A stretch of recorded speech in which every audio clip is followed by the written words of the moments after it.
close, as we always do, head around the Inside Politics table, ask our great reporters to get you out ahead of the big political news just around the corner. Lisa Hillar. Well, John, don't expect to see much of Hillary Clinton over the next couple of days. She's been fundraising out west. She's down for the weekend doing debate prep. And she has been, it's been remarkable. She's been campaigning in terms of events and rallies far less than Obama or Romney did at this time. Her campaign won't say it's by design, but it's by design. She's taking a workmanlike approach this election.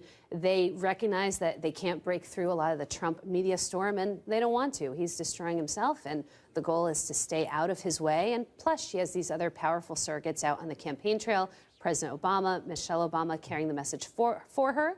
The question is whether it'll be enough to motivate her supporters to get out to the polls in the midst of a very ugly race. I think that last point is the key point, is playing it safe. Perhaps risky in the end. Jonathan? John, how many times have we heard about the two Americas in this campaign? How Trump has split this country, and there are folks who love him and there are folks who hate him.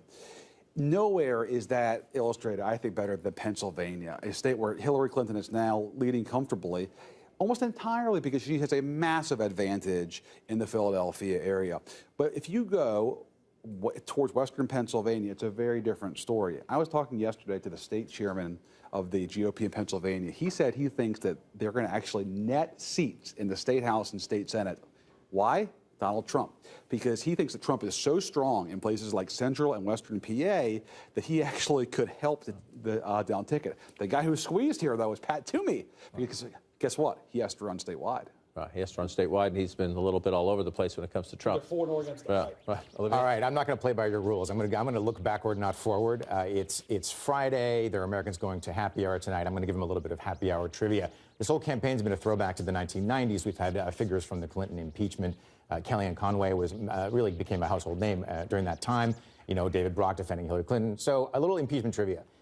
You may actually know this. Who's the only person to vote 3 times on the articles of impeachment? I do know the answer to this question. So it's someone who was on the House Judiciary Committee, and then in the House, and then in the Senate, right? Anyone else? So it's the incoming Democratic leader in the Senate, Chuck Schumer, who was on the House Judiciary. He was in the House Judiciary Committee, so he voted there. Full House, got elected to the Senate, took office. Who do you beat 98? Alphonse D'Amato. Right. Boom. Anyway, a little barroom trivia for Friday. Right, back to the future, folks. That's why you watch Inside Politics, right, Nia?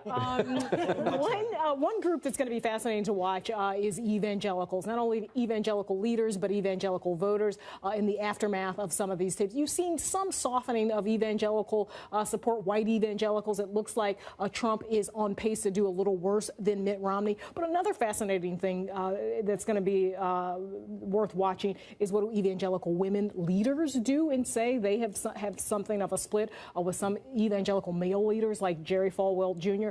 And then the generational split between older evangelicals and younger evangelicals. We've already seen that younger evangelicals tend to be a little bit more, I mean, not quite liberal, but different in terms of how they view social issues like same-sex marriage. It'll be interesting to watch how this plays out. Interesting also to watch after the election, the fracturing of leadership groups there. I'll close with this. These are nervous times for Republican Senate candidates who decided to yank their support of Trump because of that recording of him bragging about assaulting women. Trump supporters in those states, as we talked a little bit about earlier, have been flooding campaign offices with protest calls, sometimes showing up to heckle those candidates at their rallies. Now, pollsters like to wait several days to test such things, so the emotions of the moment settle a bit.